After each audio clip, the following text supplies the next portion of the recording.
Ini bajunya lambangnya kujang loh Pak. Iya Pak. Ini ya bajunya lambangan kujang, baju tidak sesuai dengan tindakan. Kujang loh Pak.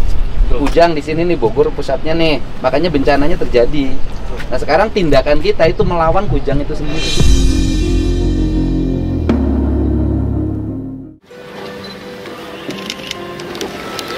Masa yang gini aja digas.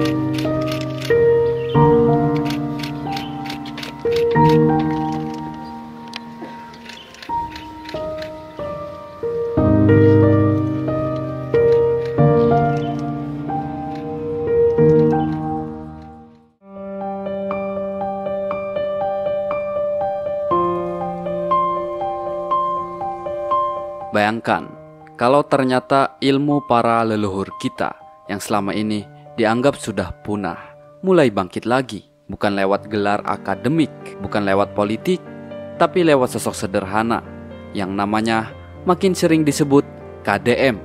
Apa iya dia benar-benar pewaris Karuhun Sunda? Atau ini cuma ilusi kepercayaan lama yang kembali diromantisasi? Tapi bagaimana kalau kami bilang tandanya sudah mulai kelihatan bahkan sekarang?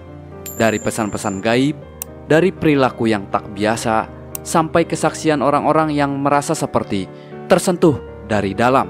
Apakah kalian siap untuk membuka mata dan telinga? Karena video ini bukan cerita biasa.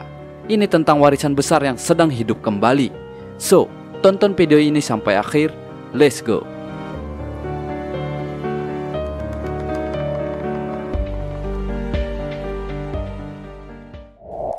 Sahabat Keramat Wali, coba deh jujur, seberapa sering kalian dengar kata Karuhun? Dan berapa banyak yang masih percaya bahwa para leluhur kita dulu menyimpan ilmu-ilmu luar biasa yang belum semuanya terungkap? Masalahnya, zaman sekarang, ilmu seperti itu dianggap ketinggalan, bahkan dituduh klinik. Tapi ada satu hal yang bikin semua ini mulai berubah. Ramalan-ramalan kuno Sunda satu persatu mulai terbukti. Mulai dari gejolak alam, tanda-tanda sosial, sampai munculnya sosok yang katanya membawa aura berbeda. Dan yang bikin merinding, banyak tokoh spiritual, bahkan orang-orang biasa, mulai menyebut satu nama yang sama, yaitu KDM. Kok bisa? Siapa dia sebenarnya? Dan apa hubungannya dengan ilmu para Karuhun yang katanya diwariskan lewat darah dan jiwa? Nah, ini bukan cuma soal keyakinan, tapi ada sesuatu yang lebih dalam yang sedang bergerak di balik layar kehidupan kita. Di Tatar Sunda, Karuhun bukan sekedar leluhur. Mereka adalah penjaga keseimbangan antara alam, manusia, dan jagat gaib.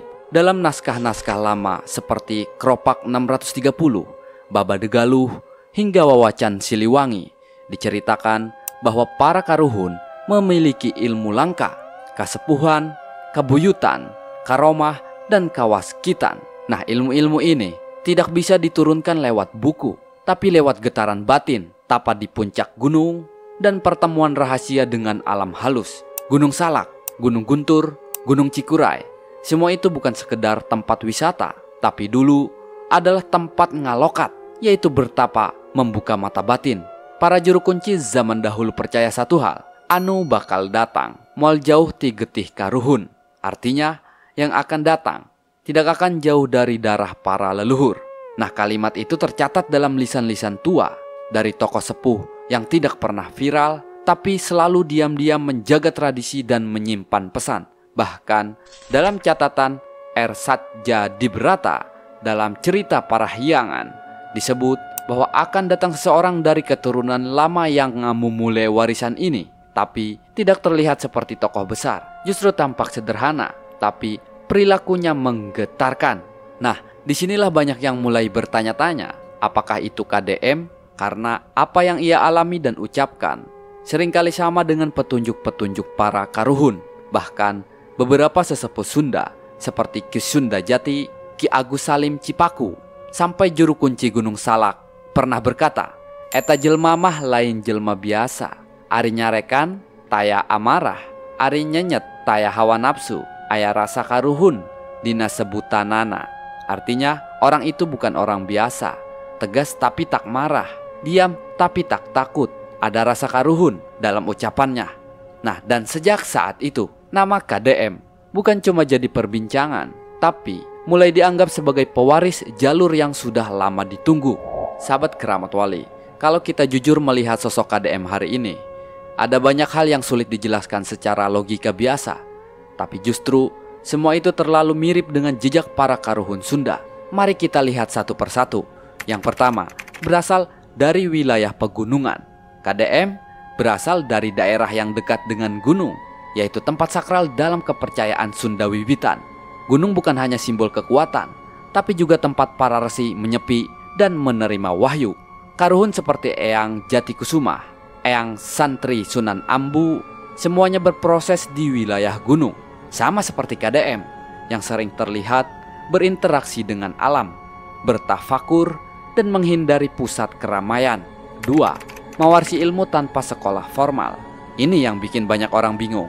KDM tidak menempuh pendidikan spiritual dari lembaga formal, tapi justru pemahamannya tentang alam, manusia, bahkan sejarah spiritual sangat luar biasa dan dalam. Nah, ini sama seperti para karuhun yang belajar dari pengalaman batin, bukan kurikulum. Dalam Uga Wangsit Siliwangi disebut, Nungora bakal nyaho najan teu diajar. Artinya, yang muda akan tahu meski tak pernah belajar. Nah, itulah ilmu kawaskitan, dan itu terlihat nyata dalam KDM. Lalu ketiga, mampu membaca tanda alam. Pernahkah kalian melihat seseorang yang bisa tahu kapan hujan turun, kapan terjadi perubahan besar di masyarakat, atau bisa menenangkan orang hanya dengan kalimat sederhana? Nah, ini pun sama seperti KDM. KDM memiliki kepekaan tinggi, mirip dengan para resi guru atau juru kunci yang maca alam. Ada satu cerita dari seorang tokoh di kaki Gunung Salak. Waktu kami ngobrol dengan KDM, dia bilang akan ada gerakan besar yang tidak pakai kekerasan, tapi mengguncang tatanan. Seminggu kemudian, itu terjadi persis. Siapa yang mengajarkannya? Tak ada. Tapi ia tahu, seolah karuhun berbicara lewat dia. Kemudian yang keempat, membangkitkan kesadaran tanpa paksaan. Ini paling sulit ditiru. KDM tidak menyuruh, tidak memaksa pula. Tapi orang-orang datang, mendengar, lalu tersadar sendiri. Dulu, para karuhun Sunda dikenal mampu nembang rasa, yaitu menggetarkan jiwa orang lain tanpa kekuatan duniawi. Dalam catatan Abah Aos disebut, Ratu Adil nu saestu namah teu kudu ngaku, tapi batin jalma nu bersih bakal apal sorangan. Artinya, Ratu Adil sejati tidak pernah mengaku, tapi batin orang yang bersih akan tahu dengan sendirinya. Lalu, semua ini kebetulan atau memang sudah waktunya ilmu para karuhun hidup kembali, dan KDM lah jembatannya. Ini lantainya kita serap air, Pak, jadi enggak. Kalau saya sih teori apapun ya, Iya. mau teori lantai serap air, Iya. mau teori apapun ya, Iya. kalau air jatuh dari atas, Iya. kemudian ruang pori-pori buminya nggak ada, ya Iya. pasti jadi masalah.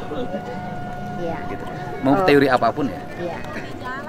Karena kan peruntukan lahannya, ruangnya kan tadinya kebun teh. Andai kata pun menjadi perkebunan sayur kan harusnya menjadi ruang terbuka. Kita punya lebih banyak ruang terbuka. Yang pertama gini Bu, Iya. greenhouse kan, Iya. ini kan menjadi panas. Ya kan? Kan mataharinya tidak jadi menyerap bumi. Greenhouse itu kan mengakibatkan suhu udara naik. Suhu udara di gunung naik, pantas kalau puncak daerah Cianjur sekarang nggak dingin lagi. Karena kan mataharinya jam segini, ini puncak loh Bu. Iya, iya. Kan jadi panas. Kabutnya jadi hilang. Iya. Karena kabut jadi hilang, nanti curah hujannya juga menurun. Kita berusaha untuk Manusia nggak bisa merekayasa alam. sebaik-baiknya, Nggak Pak. ada Bu. Iya. Saya orang eksak. Iya. Manusia itu nggak bisa merekayasa alam tuh nggak bisa. Iya. Alam ya alam, manusia ya manusia. Segala sesuatu itu ada peruntukannya, ada tempat. Nggak bisa manusia bisa merekayasa alam, nggak bisa. Dengan teori kita nggak bisa. Berapa teori yang dibangun dari mulai puncak di mana-mana tetap aja banjir. Nah, inilah alasan kenapa beberapa sesepuh dan ahli spiritual Sunda tidak ragu lagi. Mereka menyebut KDM sebagai nu dititah ngingetkeun tatanan lami. Artinya, yang ditugaskan untuk mengingatkan kembali tatanan lama. Sahabat Keramat Wali, coba kalian lihat sekeliling kita hari ini. Bukan cuma ramai bahas politik, ekonomi, atau tren digital, tapi ada gerakan yang lebih diam-diam, lebih dalam, dan terasa seperti dipanggil dari masa lalu. Yang pertama, kebangkitan aksara dan tradisi Sunda. Sekarang, anak-anak muda mulai belajar aksara Sunda lagi. Dulu dianggap kuno, sekarang malah jadi konten edukasi dan komunitas digital. Entah itu di TikTok, Instagram, bahkan di sekolah-sekolah swadaya. Kita menyaksikan warisan Karuhun hidup lagi lewat generasi baru. Bukan sekedar belajar nulis, tapi juga paham nilai-nilai di baliknya, yaitu tata krama, harmoni alam, dan ajaran tumaninah. 2. Gunung jadi tempat nyepi modern. Gunung dulu hanya untuk mendaki atau healing, tapi sekarang banyak yang ke Gunung Salak, Gede, atau Cikuray. Bukan untuk sekedar foto-foto, tapi nyepi, duduk diam, mencari makna, bahkan tirakat. Apakah ini kebetulan? Atau memang ada daya gaib leluhur yang memanggil mereka kembali? Kami mendaki tanpa tujuan jelas, tapi sesampainya di atas, kami malah diam dan merasa damai. Kesaksian Pitra 27 tahun pendaki yang kini rutin tirakat di gunung. Kemudian yang ketiga, kembali ke sejarah, Batu Kujang, Pakuan, dan Kabuyutan. Tiba-tiba kita melihat banyak konten tentang Pakuan Pajajaran. Orang penasaran, siapa sebenarnya Prabu Siliwangi? Kenapa Batu Kujang disakralkan? Apa itu Kabuyutan? Bahkan buku-buku lama seperti Carita Parahyangan dan Wawacan Siliwangi kembali dicetak ulang dan dibaca. Banyak yang bilang zaman sekarang butuh petunjuk lama karena petunjuk baru telah membingungkan. Dan mungkin memang itulah peran pewaris, membuka kembali yang tertutup. Hari rawayan jati naon, cager, bager, bener, pinter, singer, disebutna Pancawaluya. Manta kuring ayeuna Jawa Barat kudu dibawa ke gerbang Pancawaluya. Lain ukur gerbangna kudu tapi ngaliwatan Pancawaluya. Ai Pancawaluya ngawujudkeun naon? Ieu barudak urang. Kumaha barudak urang ayeuna? Leungitna cinta jeung rasa. Kumaha leungitna cinta jeung rasa? Haohakeun diganti ku HP. Hayang budak anteng indungna bikeun HP ka budakna. Indungna nyaho HP, budakna nyaho HP. Masing-masing anteng. Anteng eta budak anteng, ngan eta budak indungna jadi HP. Kulantaran eta budak indungna jadi HP, nurutna kanu HP. 4. Meningkatnya minat ilmu kasepuhan dan spiritual Sunda. Dulu, kalau bicara ilmu karuhun, dikira perdukunan. Sekarang, banyak yang belajar langsung dari juru kunci, sepuh adat, bahkan komunitas kasepuhan seperti Cipta Gelar dan Kanekes. Kemudian YouTube, podcast, hingga webinar. Semua mulai ramai bahas warisan spiritual Sunda. Dan menariknya, banyak yang merasa tertarik tanpa tahu alasannya. Seolah memang ada sinyal tak kasat mata. Tanda-tanda ini menuju apa? Apakah ini hanya tren sesaat? Atau memang ada skenario gaib yang perlahan terungkap? Banyak sesepuh mengatakan, ini adalah zaman ngadegna tatanan anyar. Artinya, kebangkitan tatanan lama dalam wajah baru. Dan KDM muncul justru di saat yang tepat. Di saat Tanah Sunda mulai berbicara kembali lewat anak cucunya. Sahabat Keramat Wali, coba renungkan sejenak. Apakah semua yang terjadi hari ini, bangkitnya ajaran leluhur, kesadaran kolektif akan alam, dan spiritualitas, hingga kemunculan sosok seperti KDM, semua itu hanya kebetulan? Atau ini memang bagian dari jalan yang ditulis para karuhun jauh sebelum kita lahir? Banyak orang bertanya, apakah KDM benar-benar pewaris ilmu Sunda? Mungkin waktu yang akan menjawabnya. Tapi yang lebih penting dari itu adalah warisan para karuhun tidak akan pernah mati selama masih ada yang percaya, menjaga, dan meneruskannya. Mungkin kalian sendiri tidak sadar, tapi bisa jadi dalam dirimu juga mengalir darah yang sama. Bukan hanya soal silsilah, tapi tentang panggilan batin yang membisikkan bahwa kalian adalah bagian dari kebangkitan ini. Jika hari ini kalian menonton video ini sampai akhir, itu bukan karena kebetulan, tapi mungkin karena ada warisan yang sedang mengetuk kembali jati dirimu. Jangan biarkan warisan leluhur hanya jadi cerita. Jadikan ia cahaya, petunjuk, dan bekal di zaman penuh gelap ini. Karena sejatinya, anu bakal datang, moal jauh ti getih karuhun. Yang akan datang takkan jauh dari darah leluhur. Dan mungkin kalian salah satunya. Anggota DPR RI mantan Lain urusan anggota DPR hungkul. Eta teh turunan anak Pajajaran. Anu kasurupan ku Prabu Siliwangi, sanu ngarang saleweng dihakan ku aing.